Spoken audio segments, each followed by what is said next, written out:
Cette grande boule de feu située à des milliers de kilomètres de nous est l'objet le plus brillant de notre système solaire, ainsi que le plus grand. Si Jupiter avait la taille d'un ballon de basket, alors la Terre serait un tout petit raisin. Mais le Soleil ferait paraître Jupiter ridicule. Cette grosse boule brûlante dans le ciel est composée d'hydrogène et d'hélium et mesure 1 400 000 km de diamètre, ce qui la rend plus de 100 fois plus grande que notre petite planète bleue.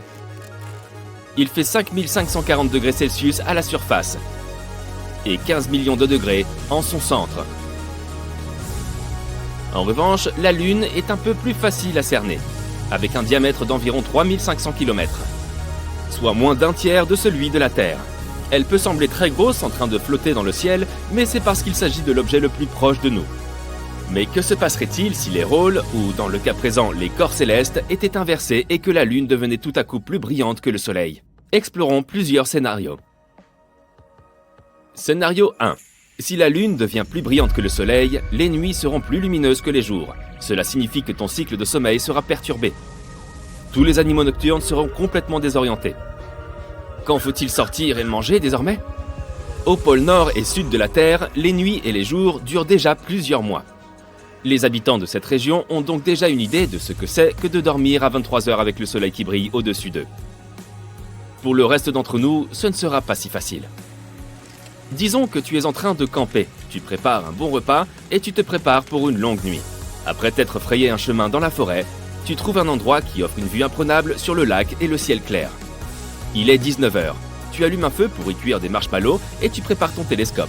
Le seul problème est que lorsque le soleil commence à se coucher, la lune éclaire le ciel encore plus intensément.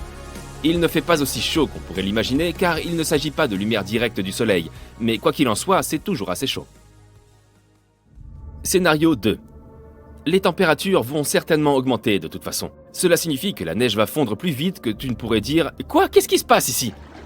La neige sur les calottes polaires sera la première à fondre, suivie par les calottes polaires elles-mêmes. Avec cette chaleur, le niveau des mers va monter et entraîner sous l'eau les petites îles éloignées, disséminées dans l'océan. Les villes côtières disparaîtront, et tout le monde vivra plus près de l'intérieur des terres. Cela provoquera probablement une réaction en chaîne dans l'économie mondiale. Il n'y aura plus d'hiver, ce qui signifie qu'il n'y aura plus d'activités hivernales comme le ski, le snowboard ou les batailles de boules de neige. Les animaux et les plantes du monde entier seront affectés. Le monde se transformera en un grand désert.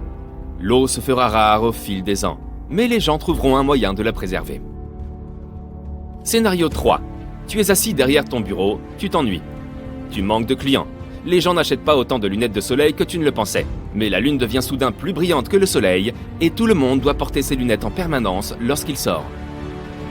Tu ne peux pas répondre à la demande de lunettes de soleil, alors tu embauches plus de personnel et tu développes ton activité. Tu finis par devenir la première entreprise de lunettes de soleil du pays. On déconseille de regarder le soleil à tout moment du jour ou de la nuit. Les villes sont couvertes d'immenses visières pour réduire la luminosité au quotidien. Les lunettes de soleil se trouvent de toute taille et de toute forme pour les différents moments de la journée. Certaines ressemblent à des lunettes de protection fixées autour de la tête, tandis que d'autres ressemblent à de grands casques. Scénario 4. L'atmosphère de la Lune est si fine qu'elle ne peut rien retenir. Tout comme dans les déserts sur Terre. Il n'y a pas de nuages pour apporter de pluie, c'est pourquoi il fait toujours chaud ou froid. Oui, le plus grand désert du monde est le continent antarctique, qui est un désert froid et stérile, contrairement à ce que les gens pensent du désert du Sahara. Donc si tu veux toujours atterrir sur la Lune, tu ferais mieux d'y réfléchir à 2 fois maintenant. Les personnes qui travaillent dans la Station spatiale internationale devront se trouver un nouveau bureau. La Lune sera trop brillante pour qu'on puisse la voir, compte tenu de la distance qui les sépare. Si la Lune est juste plus brillante que le Soleil, en omettant la chaleur, alors la Station spatiale aura besoin de quelques petits ajustements pour empêcher la lumière d'entrer. La raison pour laquelle nous voyons la Lune sous différentes formes est due à sa position par rapport au Soleil. La Lune ne tourne pas, contrairement à la Terre. Elle est en quelque sorte collée à nous et montre toujours le même côté. Ainsi, selon la position de la Lune au cours du mois, nous aurons une nuit super lumineuse pendant la pleine Lune et des nuits relativement brillantes pendant le reste du mois. Scénario 5. Si la Lune devenait plus brillante que le Soleil, elle produirait plus de chaleur que le Soleil et deviendrait aussi probablement plus grosse. La gravité sur Terre changerait considérablement en raison de la nouvelle taille de la Lune. La structure entière de l'orbite changerait et affecterait les objets célestes qui flottent dans l'espace. Les planètes commenceraient bientôt à tourner autour de la Lune. La Terre pourrait s'éloigner davantage du Soleil. Si cela se produisait, tout devrait se réajuster aux changements radicaux de la gravité. Une gravité insuffisante signifie que les bâtiments n'auraient pas de fondations solides sur lesquelles reposer et finiraient par s'effondrer. Les ponts et les grands monuments ne tiendraient pas non plus. Les gens ne seraient pas capables de marcher correctement et le feraient d'une drôle de manière. Scénario 6. Dans plusieurs des scénarios, j'ai indiqué que la Lune était simplement plus brillante que l'objet qui émet la dite lumière. Mais dans ce cas, la lumière proviendrait de la réflexion du Soleil par la Lune, ce qui signifie que le Soleil devrait être 2 fois plus brillant qu'aujourd'hui. Si le Soleil devenait 100 fois plus grand, il émettrait plus de rayons, qui peuvent être nuisibles et émettre beaucoup de radiations nocives pour tout être vivant sur Terre. La force gravitationnelle du Soleil pourrait attirer d'autres objets en orbite autour de lui et amener d'autres objets de l'espace à rejoindre son orbite. Les planètes feraient la fête dans notre club galactique et nous pourrions être éjectés de notre orbite à nous. Bien sûr, cela poserait un plus grand risque pour tout ce qui se trouve sur Terre, car les choses deviendraient plus chaudes et plus sèches qu'auparavant. Scénario 7. Si nous parlons de la Lune qui devient plus brillante, nous pouvons aussi supposer qu'elle sera plus proche de la Terre que maintenant. La luminosité ne sera pas le problème ici, car la gravité entraînera des changements majeurs sur Terre. Mais chaque jour, 24 heures sur 24, il y aura une marée haute. Elle sera si extrême qu'il y aura des inondations constantes dans toutes les villes côtières. Toutes les îles seront submergées, ce qui augmentera la population des villes de l'intérieur des terres. La vie marine vivra le meilleur moment de sa vie lorsque l'eau submergera les sols. Les bateaux devront être repensés pour s'adapter aux nouvelles conditions, de même que les sous-marins. Le transport aérien sera la priorité, mais les grands navires de croisière auront un look futuriste et une carrure plus imposante pour résister aux vagues violentes. Les nuits seront très lumineuses par rapport aux jours ordinaires. La température mondiale augmentera, ce qui fera fondre la neige et fera monter encore plus le niveau des mers. Les comètes et autres objets célestes seront attirés par une force gravitationnelle plus forte, de sorte que nous devrons toujours lever la tête lorsque nous sortirons. Mais ne t'inquiète pas, la Lune est toujours là et le sera encore pendant très longtemps. La relation entre la Terre et la Lune est compliquée. Heureusement, nous n'avons qu'un seul satellite naturel. D'autres planètes dans notre système solaire ont plusieurs lunes qui tournent autour d'elles. Certaines sont si grandes qu'elles ont la taille de la Terre. Imagine que plusieurs d'entre elles puissent affecter notre planète d'origine. Mais ça, c'est un sujet pour une toute autre histoire. Il fait nuit dehors, presque 2 heures du matin. Tu sors regarder le ciel, et voici la Lune, brillante et pleine. Tu penses peut-être en savoir beaucoup sur le satellite naturel de la Terre. Mais laisse-moi te poser la question suivante. Comment s'est-elle formée ? La réponse est que personne ne le sait. Mais bien sûr, il existe quelques théories. La plus répandue, appelée hypothèse de l'impact géant, affirme que la Lune se serait formée lors d'une collision entre la Terre et une autre planète. Cette planète devait être plus petite que la nôtre, approximativement de la taille de Mars. La collision elle-même se serait probablement produite il y a environ 4,5 milliards d'années. Une autre théorie, dite de la capture, avance que la Lune était un astéroïde ou un autre corps errant. Elle se serait formée quelque part dans le système solaire et en passant près de la Terre, aurait été happée par la gravité de notre planète. Sauf qu'il y a un hic. Notre planète et la Lune présentent des similitudes isotopiques et chimiques remarquables. Elles doivent donc avoir une histoire commune, ce qui signifie que la Lune n'a pas pu être créée ailleurs. D'autres experts pensent qu'à un moment donné de son lointain passé, la Terre tournait si vite qu'une partie de sa matière se serait détachée. Elle se serait rapidement mise en orbite autour de notre planète et c'est ainsi que la Lune serait apparue dans le ciel. Mais là encore, il y a un problème. Dans ce cas, le type de minéraux présents sur la Lune ainsi que leurs proportions devraient être les mêmes que sur Terre. Or, il existe de légères différences. La Lune est riche en matériaux qui se seraient formés très rapidement à haute température. Il existe une autre théorie, sans doute la moins passionnante. Elle prétend que le satellite naturel de la Terre pourrait être tout simplement apparu en même temps que la Terre lors de sa formation. Mais aujourd'hui, une question plus pressante préoccupe les astronomes. La Lune est-elle vraiment le satellite de la Terre, ou s'agit-il de 2 planètes jumelles ? La Lune est de taille conséquente par rapport à notre planète. Elle représente environ un quart de la taille de la Terre. C'est pourquoi certains experts qualifient notre système planétaire de planète double. Mais à quel point est-ce exact ? Pour le savoir, il faut d'abord définir le mot « planète ». Selon l'Union astronomique internationale, une planète est un corps spatial en orbite autour d'une étoile, suffisamment massif pour avoir une forme presque ronde grâce à sa gravité et qui a dégagé la région autour de sa propre orbite. Maintenant, qu'est-ce qu'un satellite ? Il s'agit d'un corps spatial en orbite autour d'un corps plus grand. Si nous prenons le système Terre-Lune, son centre de gravité appelé le barycentre se trouve à l'intérieur de la Terre. C'est pourquoi, à l'heure actuelle, nous ne pouvons pas vraiment dire que nous vivons dans un système de planètes doubles. D'après cette définition, la Lune est donc le satellite de notre planète. Revenons un peu en arrière, il y a 3 ou 4 milliards d'années. Même si la Lune n'était pas une planète, elle possédait très probablement une véritable atmosphère. Elle se serait formée au moment où de puissantes éruptions volcaniques secouaient notre satellite.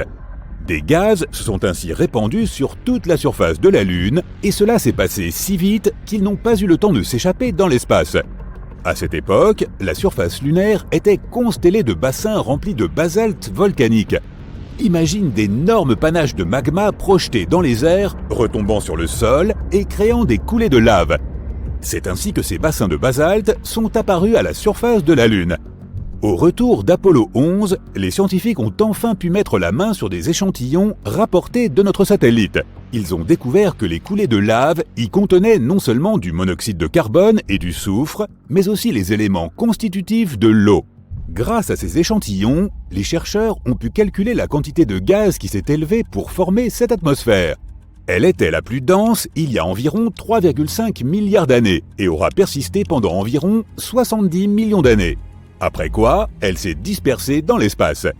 Mais le plus surprenant, lorsque la Lune avait une atmosphère, elle était également 3 à 10 fois plus proche de notre planète. Une simulation informatique suggère même que la Lune était probablement jusqu'à 19 fois plus proche qu'elle ne l'est aujourd'hui. La distance qui la séparait de notre planète aurait pu être de 30 000 km. Alors qu'aujourd'hui, notre satellite se trouve à environ 384 000 km. Ainsi, la Lune paraissait beaucoup plus grosse dans le ciel. Mais hélas, à l'époque, il n'y avait même pas de dinosaures pour admirer la vue. De nos jours, l'atmosphère de la Lune est presque inexistante. C'est pourquoi le satellite ne peut pas se protéger des météorites et la surface de la Lune est parsemée de cratères. À titre de comparaison, il y a environ 190 cratères d'impact identifiés sur notre planète. Beaucoup d'entre eux sont cachés par la végétation ou recouverts d'eau. Mais si l'on parle de la Lune, leur nombre est bien plus important. Il y en a plusieurs millions, et environ 5000 d'entre eux mesurent plus de 19 km de diamètre. Comme la Lune est géologiquement moins active que la Terre, ces cratères et autres formations anciennes restent en parfait état depuis des siècles. Lorsque tu regardes la Lune, c'est l'objet le plus brillant du ciel nocturne. Mais en réalité, sa surface est plutôt sombre, car le facteur de réflexion de notre satellite naturel est juste un peu plus élevé que celui de l'asphalte. Tu sais peut-être que l'attraction gravitationnelle de la Lune provoque des marées sur notre planète en faisant gonfler les océans à la fois du côté le plus proche de la Lune et du côté le plus éloigné. Mais ce n'est pas tout. La Lune ralentit également la rotation de la Terre. Ce phénomène est connu sous le nom de freinage par effet de marée. Il augmente la durée d'une journée sur Terre d'un peu plus de 2 millisecondes tous les 100 ans. La Lune s'éloigne également de la Terre à la même vitesse que tes ongles poussent. Cela représente environ 4 cm par an. Si un jour la Lune part au loin dans l'espace, notre planète traversera des moments difficiles. Sans l'attraction stabilisatrice de la gravité lunaire, l'inclinaison de la Terre commencerait à changer de façon spectaculaire. De l'absence d'inclinaison, ce qui signifie qu'il n'y a pas de saison, à une forte inclinaison capable d'entraîner des conditions météorologiques extrêmes. Même si la surface lunaire est pratiquement inactive, le satellite naturel de la Terre connaît encore des tremblements de lune.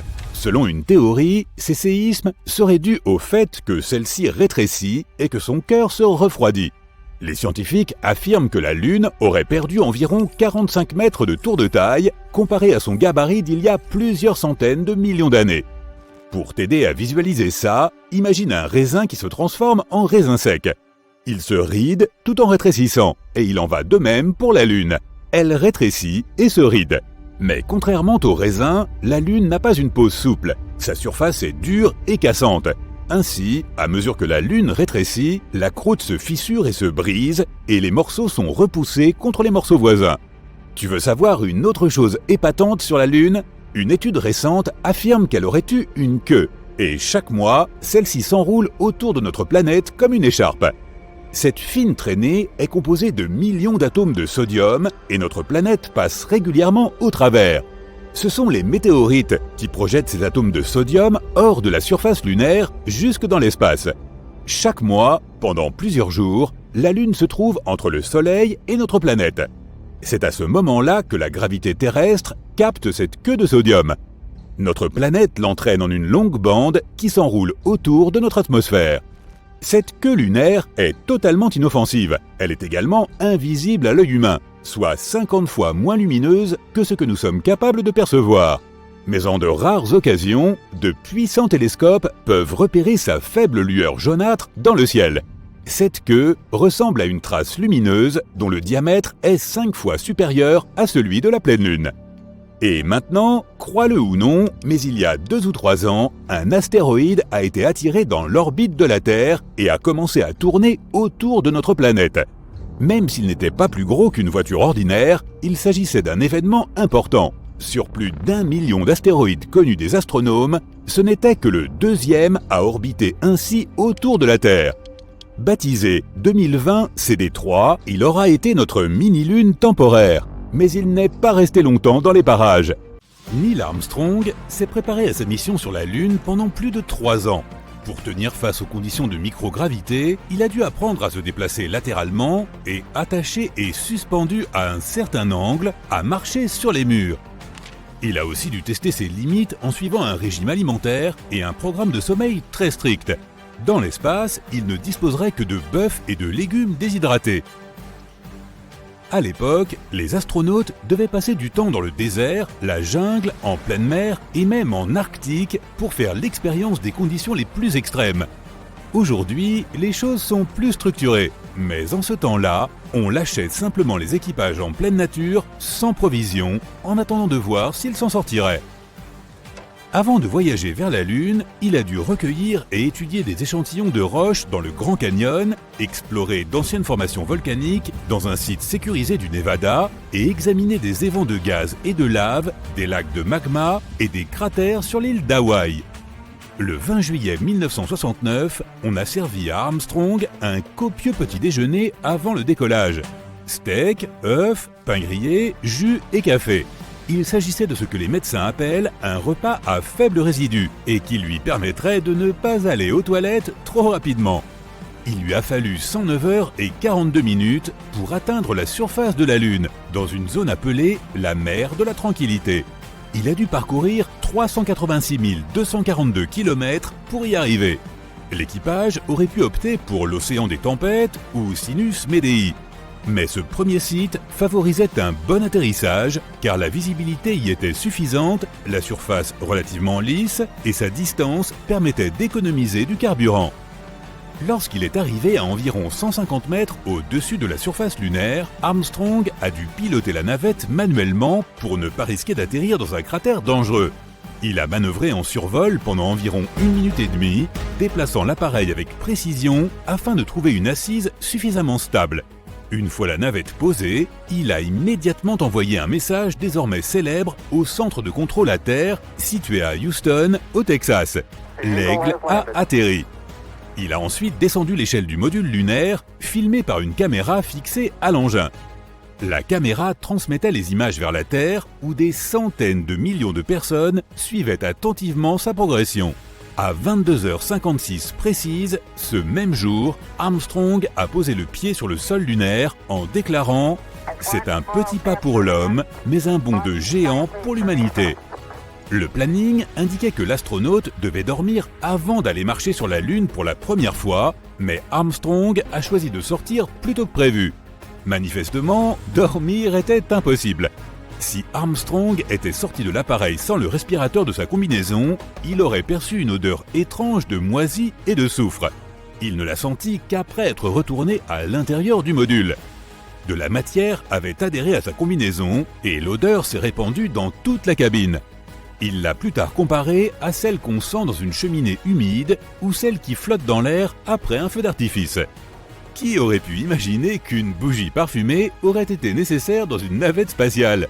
À part ceux qui sont allés sur la Lune depuis lors, personne n'a pu savoir précisément en quoi consistait cette odeur. Au retour de cette première mission, des échantillons de sol et de roches lunaires rapportés dans des récipients hermétiques ont été livrés à des laboratoires. Mais étrangement, une fois ceux-ci ouverts, aucune odeur n'a pu être constatée. Il a également affirmé que la surface de la Lune était ferme et poudreuse, et qu'il n'avait pas eu de difficulté pour se déplacer. Un autre membre de son équipage l'a rejoint environ 20 minutes plus tard. Leur promenade sur la Lune a duré un peu plus de 2 heures. Au cours de leur sortie, Armstrong et son coéquipier ont installé divers appareils sur la surface de notre satellite. L'un d'eux était destiné à mesurer précisément la distance entre la Terre et la Lune, en chronométrant le trajet aller et retour d'un rayon laser entre les deux corps spatiaux. Un autre était destiné à mesurer la probabilité des tremblements de Lune et des impacts de météorites, ce qui nous a appris que la Lune était bien vivante après tout. Nous savons aujourd'hui que les plus grands tremblements de Lune sont beaucoup plus faibles que les plus grands tremblements de Terre et que ces séismes peuvent durer près d'1 heure, soit beaucoup plus longtemps que sur Terre. Ils ont réussi à recueillir environ 23 kg d'échantillons de roches et de sol. Ils ont également pris de nombreuses photos du terrain et ont planté un drapeau américain. Armstrong a même eu l'occasion de s'entretenir avec le président Richard Nixon pendant moins d'1 minute. Pour finir, Armstrong devait aller explorer ce qu'on appelle aujourd'hui le cratère ouest, à 60 mètres de distance du module lunaire. C'est la plus grande distance parcourue depuis la navette lors de cette mission, à peu près les 2/3 d'un terrain de football. Une fois son travail terminé, Armstrong est retourné dans le module pour prendre un peu de repos. En se préparant pour le décollage, Armstrong et son équipage ont découvert qu'ils avaient endommagé l'interrupteur d'allumage du moteur d'ascension en le manipulant avec leurs gants. Ce n'est pas grave, se sont-ils dit, et ils ont utilisé un morceau de stylo pour actionner le disjoncteur et lancer la séquence de lancement. À 13h54, le célèbre Aigle a entamé son ascension. En plus des appareils installés sur la surface de la Lune, une plaque a également été posée. Elle dit « Ici, des hommes de la planète Terre ont pris pied pour la première fois sur la Lune, juillet 1969, après Jésus-Christ. Nous sommes venus dans un esprit pacifique au nom de toute l'humanité. » Des années plus tard, Armstrong a dit que la NASA avait limité leur temps sur la Lune parce qu'il ne savait pas si les combinaisons résisteraient aux températures extrêmes de notre satellite. Moins de 127 degrés pendant la journée, à moins 173 la nuit. Les choses se sont un peu compliquées lorsque Armstrong a atterri sur Terre, car il avait été exposé à des particules spatiales inconnues. Conséquence, avec son équipe, ils furent placés en quarantaine dès leur retour, aussitôt après l'atterrissage de leur capsule dans l'océan Pacifique, le 24 juillet. Ce confinement imposé aux astronautes d'Apollo 11 est l'une des raisons pour lesquelles nous avons aujourd'hui des micro-ondes dans nos cuisines. En revenant de leur mission, ils ont d'abord passé leur premier jour dans une installation de quarantaine mobile, dite MQF. Bien sûr, il y avait des fauteuils, des couchettes, des toilettes et des douches dans la MQF. Mais il ne restait pas beaucoup de place pour cuisiner de bons plats chauds. Comme il était impossible d'y installer un four ordinaire, mais aussi pour réduire les risques d'incendie, la NASA a dû faire preuve de créativité. Et c'est ainsi que le premier four à micro-ondes de cuisine a été mis au point. Les astronautes pouvaient maintenant facilement préparer leurs repas sans disposer d'une cuisine équipée. Aujourd'hui, tu peux voir ce micro-ondes dans un musée d'Oakland, en Californie. Après son retour sur Terre, Armstrong a déclaré qu'il ne chercherait plus jamais à atteindre les étoiles. Mais il n'a pas pour autant cessé d'explorer. En 1985, il s'est joint à une équipe professionnelle de grands exploreurs pour se rendre au pôle Nord. Il était accompagné de l'alpiniste Edmund Hillary, de l'aviateur Steve Fossett et du photographe Patrick Morrow. Et ensemble, ils ont atteint le pôle le 6 avril 1985. Armstrong a expliqué qu'il voulait voir à quoi ressemblait notre pôle glacé depuis la surface de la Terre. Et il ne l'avait jusque-là vu que depuis la Lune. La mission Apollo 11 fut néanmoins inoubliable pour Armstrong, car en 2015, la Smithsonian Institution a découvert qu'il avait gardé un sac en tissu rempli de différentes petites pièces provenant du module lunaire. Parmi celles-ci, son câble de ceinture, quelques lampes et leurs supports, une clé à molette d'urgence et le viseur optique qui était installé au-dessus du hublot du module d'Armstrong. Il contenait également la caméra d'acquisition des données qui a enregistré les images emblématiques d'Armstrong faisant son petit pas sur la Lune. Armstrong a gardé ce sac pendant de nombreuses années, jusqu'à ce que sa veuve le retrouve parmi ses affaires. Il n'en avait même pas parlé à son biographe, qui lui avait pourtant demandé plusieurs fois s'il avait conservé quelque chose en souvenir de sa mission. Mais il n'y avait rien de clandestin dans son acte. Il a simplement affirmé, en rentrant, vouloir rapporter quelques petites choses sans importance.